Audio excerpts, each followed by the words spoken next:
অভাব, অনটন এবং শত প্রতিকূলতাকে হার মানিয়ে দেশের অন্যতম শীর্ষ মহাকাশ গবেষণা সংস্থা ইসরোতে চাকরির সুযোগ পেয়ে নজির গড়লেন নদিয়া জেলার গাংনাপুরের যুবক দেবজিৎ ভদ্র। শ্রীহরিকোটার সতীশ ধওয়ান স্পেস সেন্টারে টেকনিশিয়ান বি পদে নিয়োগপত্র হাতে পেয়েছেন তিনি। পেশায় কৃষ্ণনগর শক্তিনগর জেলা হাসপাতালের সরকারি অ্যাম্বুলেন্স চালক দেবজিতের এই অভাবনীয় সাফল্য এখন গর্বিত গোটা এলাকা। ছোটবেলা থেকে আর্থিক অনটনের সঙ্গে লড়াই করে বড় হয়েছেন দেবজিৎ, তবে চরম দারিদ্রতার মধ্যেও পড়াশোনা থেকে কখনো পিছপা হননি। আইটিআই পাশের পর ভারতের চন্দ্রযান অভিযানের সাফল্য দেখে মহাকাশ গবেষণার ক্ষেত্রে যুক্ত হওয়া অনুপ্রেরণা পান তিনি। শক্তিনগর জেলা হাসপাতালে টানা 12 ঘন্টার অ্যাম্বুলেন্স চালকের ডিউটি সামলে ডিউটি রুমের ফাঁকা সময় এবং বাড়িতে ফিরে নিরন্তর পড়াশোনা চালিয়ে গেছেন।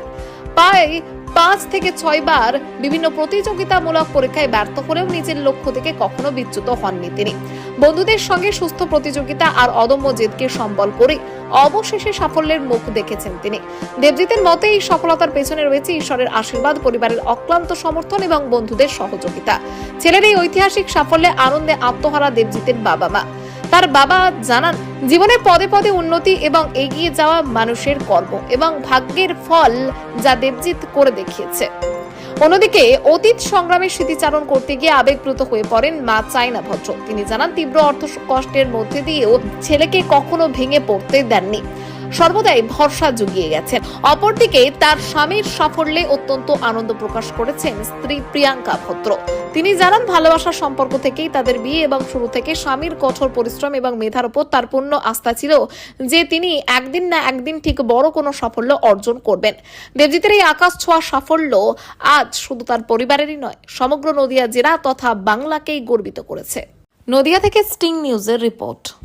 এটা আমার স্বপ্ন ছিল ঠিকই, সেটা তোমার হচ্ছিল ওই চন্দ্রযান ছাড়ার পরের থেকে মনে একটা চিন্তা এসেছিল যে এমন একটা জায়গা যেখানে ভারতের বিশাল সীমা হচ্ছে, সারা পৃথিবী ভারতকে দেখছে। সেই তারপরের থেকে আমি আস্তে আস্তে এটার বিষয়ে পড়াশোনা শুরু করি। আমি পেশায় একজন অ্যাম্বুলেন্স ড্রাইভার, শক্তিনগর ডিস্ট্রিক্ট হাসপাতালে চাকরি করতাম, সরকারি অ্যাম্বুলেন্স চালাতাম। সেখান থেকে 12 ঘন্টা ডিউটি থাকে, বাড়িতে এসে পড়াশোনা, কোচিং এ গিয়ে পড়াশোনা, আর ডিউটিগুলো যখন ডিউটি থাকতো না তখন সেই টাইমে পড়াশোনা, এগুলো করতাম।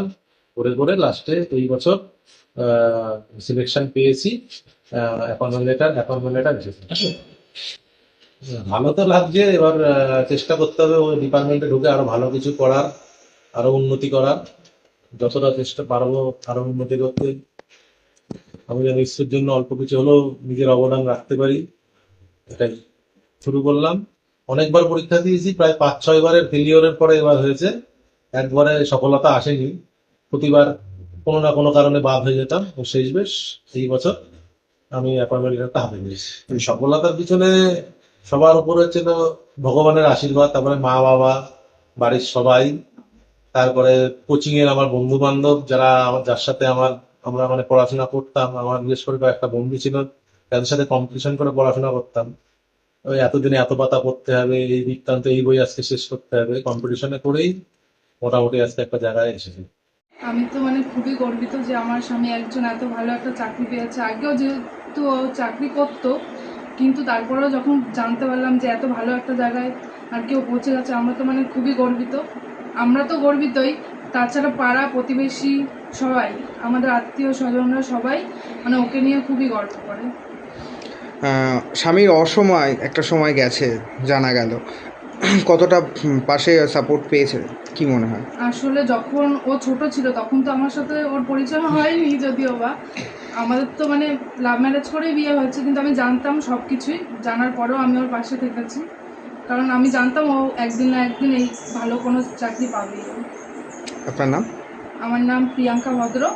ওনার স্ত্রী? ওনার স্ত্রী? হ্যাঁ, আমি ওনার স্ত্রী। বাবা হিসাবে কতটা ভালো লাগা কাজ করছে? তো অবশ্যই ভালো লাগার কথা, ভালো লাগবেই, এরকম চাকরি তো সচরাচর মেলে না। ছোট থেকে কি বলবেন, ছোট থেকে কেমন স্বভাবের ছিল, কি স্বপ্ন ছিল তার, বাবা হিসাবে কতটুকু? পড়াশোনা এমনি ভালো, তারপরে চাকরি বাকরি পাবে এই আশা ছিল, চাকরিও পেয়েছে। এখন ওই চাকরি থেকে আবার এই চাকরিতে যাবে। একটা বড় সমস্যা ভারতবর্ষের মধ্যে বা তথা পৃথিবীতে কি কতটা ভালো লাগা কাজ করছে যে চাকরি পাওয়া, সরকারি চাকরি যে আগেও আপনার ছেলে করতো, কিন্তু এখান থেকে একটা এত বড় সংস্থায় চাকরি পাওয়া, এই নিয়ে কি বলবেন? এটা তো খুব গুরুত্বপূর্ণ চাকরি, অবশ্যই ভালো, মানে পদে পদে উন্নতি, এটা তো শুভ লক্ষণ, এটা তো খারাপ না। তো এরকম তো সবার পক্ষে সম্ভব না, হয়ও না।